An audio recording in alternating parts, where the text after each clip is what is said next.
আমাদের ম্যাক্সিমাম লোক যারা সূরা ফাতিহা পড়তে পারে না, যারা কোরআন শরীফ পড়তে পারে না, যারা ঈমানের মূল স্তম্ভ কি কি সেটা জানে না, যেটা জানা ফরজ একজন মুসলমানের জন্য, যারা নামাজের ফরজ কোনটা জানে না, কি কি কারণে নামাজ ভাঙে জানে না, ওযুর ফরজ কোনটা জানে না, ঈমানের স্তম্ভগুলা কি কি, রুকনগুলা কি কি, আরকানগুলা কি কি, আমার নবীর মহব্বত ঈমানের ক্ষেত্রে কত জরুরি, আলে বাইতে রাসূলের মহব্বত ঈমানের ক্ষেত্রে কত জরুরি, সাহাবায়ে কেরামের আজমত, আউলিয়ায়ে কেরামের নিসবত ঈমানের ক্ষেত্রে কত জরুরি আমরা জানি না।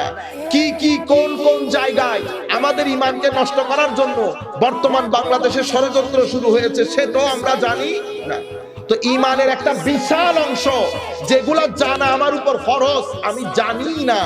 বছরের পর বছর মাহফিল হয়, আমরা এগুলা বলতেও পারি না। এরপরে ইসলাম আমলের জিনিস। কি আমল? আপনি যে বিশ্বাস করেছেন সেটা মুখে বলতে হবে না, আশহাদু আল্লা ইলাহা ইল্লাল্লাহ ওয়া আশহাদু আন্না মুহাম্মাদান আবদুহু ওয়া রাসূলুহু। এরপরে নামাজ পড়া, নামাজের জায়গা কি রকম?